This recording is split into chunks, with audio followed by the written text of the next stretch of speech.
CBS 뉴스는 CBS 홈페이지 cbs.co.kr이나 노코뉴스 홈페이지 노코뉴스.co.kr, 스마트폰 애플리케이션과 팟캐스트를 통해 다시 보고 들으실 수 있습니다. 이어서 부산 소식입니다. 부산 북항의 앵커 시설로 추진 중인 부산 오페라하우스 파사드 건립 공법이 최초 설계안으로 결정됐습니다.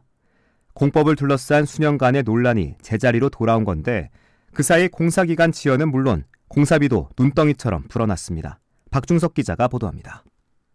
부산 오페라하우스 건물 정면부 비정형 인면, 즉 파사드 건립 공법을 둘러싼 논란이 시작된 건 착공 후 1년이 지난 2019년. 시공사와 설계사 간의 의견 차이로 공사가 중지됐고 시는 공법 컨테스트를 거쳐 지난해 1월 원설계안인 트위스트 대신 스마트 노드 공법을 채택했습니다. 하지만 원설계안을 염두에 둔 기초공사로 인해 공법 논란이 다시 짚혀지면서 67억 원을 들여 세 가지 공법에 대한 비교 검증이 다시 시작됐습니다.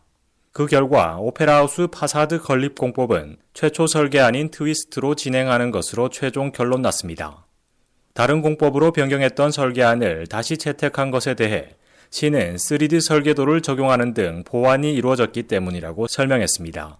부산시 심성태 건설본부장입니다. 설계했을 때 하고 지금 또 현장 모급을 이렇게 만들어 보면서 그 과정들을 거치면서 조금씩 계속 보완되고 이런 점들도 분명히 있습니다.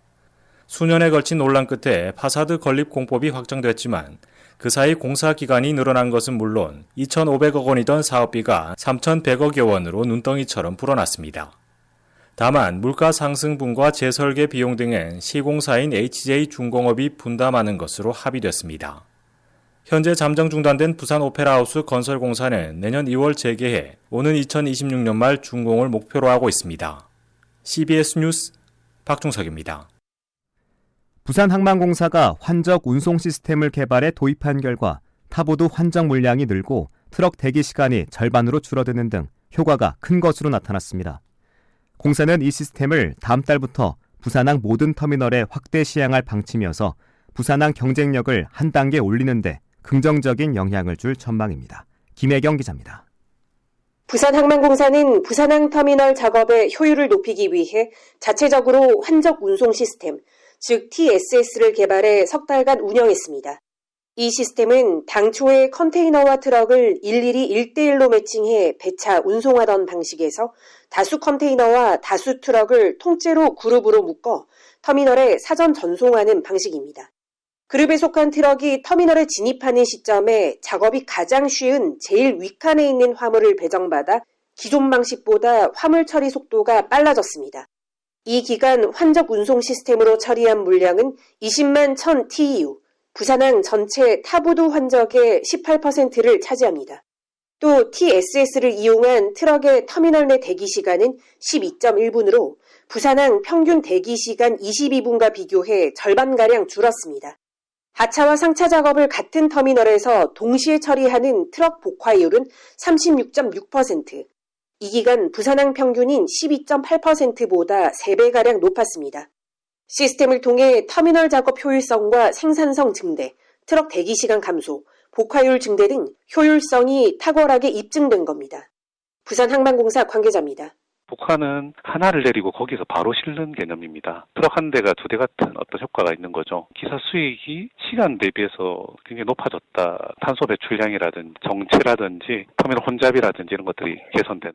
공사는 이 시스템을 오는 11월 부산항 전체 터미널로 확대 적용해 운영할 방침이어서 부산항의 경쟁력을 한 단계 올리는 데 긍정적인 영향을 줄 전망입니다. CBS 뉴스 김혜경입니다. 부산항만공사는 부산항 신항 서컨테이너 부두 축조 공사를 준공하고 내일 국내 최초 완전 자동화 항만의 하역 과정을 선보입니다. 이 항만은 무인 원격 컨테이너 크레인과 자동 이송 장비를 도입해 선박의 접안부터 항만 출입까지 모든 영역이 사람 없이 운영됩니다. 특히 부산과 경남 등 지역 제조기업들이 핵심 하역 장비를 제작 설치해 앞으로 생산 유발 약 6,400억 원, 취업 유발 효과는 2,300여 명에 이를 것으로 예상됩니다. 부채 비율이 80% 이상을 넘어 주택을 처분해도 임차인이 보증금을 제대로 돌려받기 어려운 이른바 깡통주택이 부산 지역에 2만 1000여 세대나 있는 것으로 나타났습니다.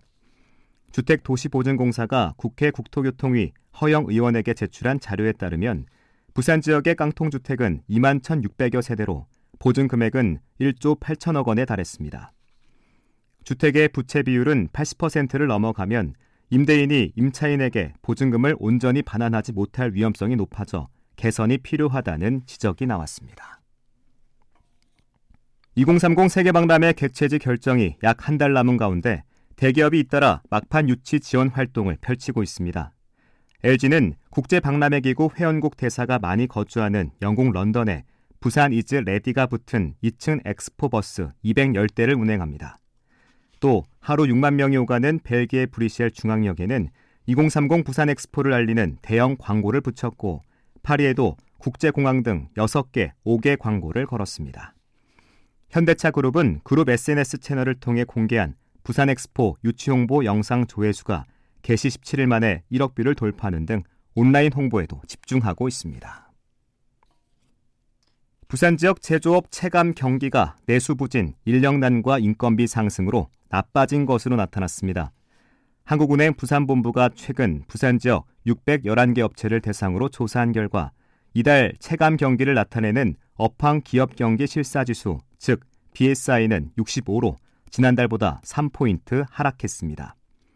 반면 비제조업 업황 BSI는 77로 지난달보다 5포인트 올랐고 업황 전망 BSI도 76으로 3포인트 상승했습니다.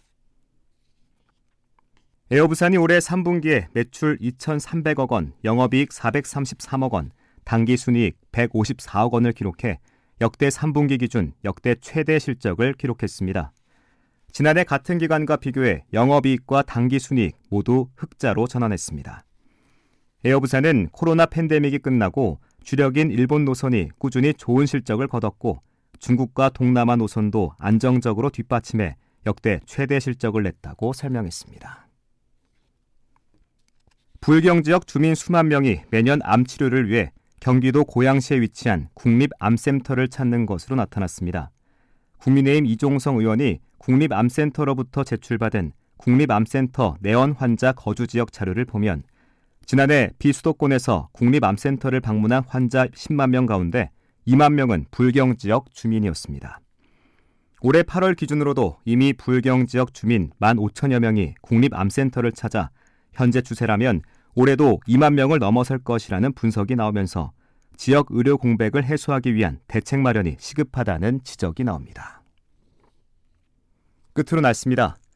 부산은 내일 가끔 구름 많겠습니다. 내일 최저 기온은 15도, 낮 최고 기온은 21도로 예상됩니다. 현재 부산의 기온 21.2도, 습도는 52%입니다. 부산 CBS 저녁 종합 뉴스를 마칩니다. 지금까지 진행해 엔지니어 강일구, 기자 정민기, 아나운서 국재일이었습니다.